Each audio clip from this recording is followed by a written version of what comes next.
Right now, let's go live to Bela Bela Magistrate Court now, where three individuals implicated in the Phala Phala heist are currently making their appearance. In fact, the case has now been rescheduled to the 26th of April.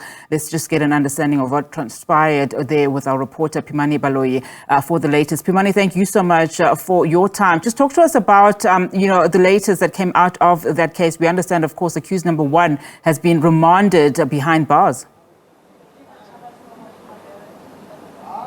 Good morning yet again, Unati. Indeed, accused number one has been remanded in custody. It was a very brief court appearance. As we stated earlier, Unati, it was either is going to be transferred to another court for a trial or another postponement. And today it was indeed postponed, with the state stating that it still needs additional information from service providers, citing cell phone information from, companies that run cell phones to get information that links the accused with each other and other information, stating that they are not ready to postpone it for trial. But this is something that we've seen defense, two lawyers representing the three accused, vehemently opposing, stating that since the arrest of the accused, the state has had sufficient time. It keeps asking for a postponement. But to speak more about that exact argument, Unati, I'm joined by Mr. Gwena Matlala, who represents Mr. Emmanuela David. Mr. Matlala, your client was denied bail, is still in custody. You were unhappy with this postponement. What is the basis of your unhappiness?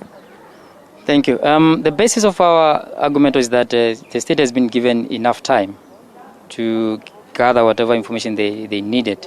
So today, our instructions were simple, to say that since the state had through 2.5 months actually to investigate, they should have been coming with something to say we are ready to go and transfer the matter to regional court.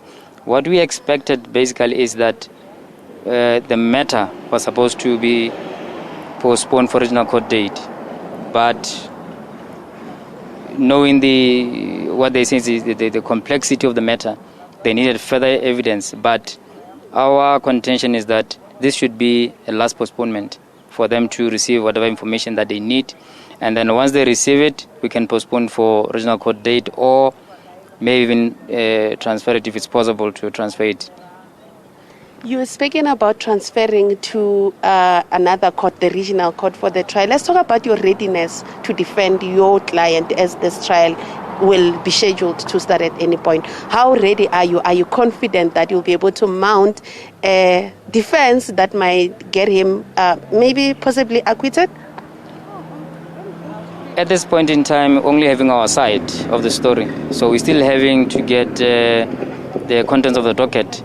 That is why we're saying their postponement that they want now should be the last, so that they can provide us with contents of a docket to make ourselves ready, and so that we can get what we have just suggested now, or just want to see the accused number one being discharged or acquitted.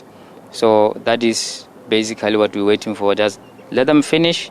Once they are finished, we get our contents of a docket. We prepare ourselves for that day that the regional court will give. Thank you so much, Mr. Matlala. Unati, in court for the first time, we saw members of political parties coming in court, and one of them is Action SA, the national spokesperson of Action SA, Ms. Lerato Ngobeni. Ms. Ngobeni, you were here for the first time. What is Action SA saying? Why are you here?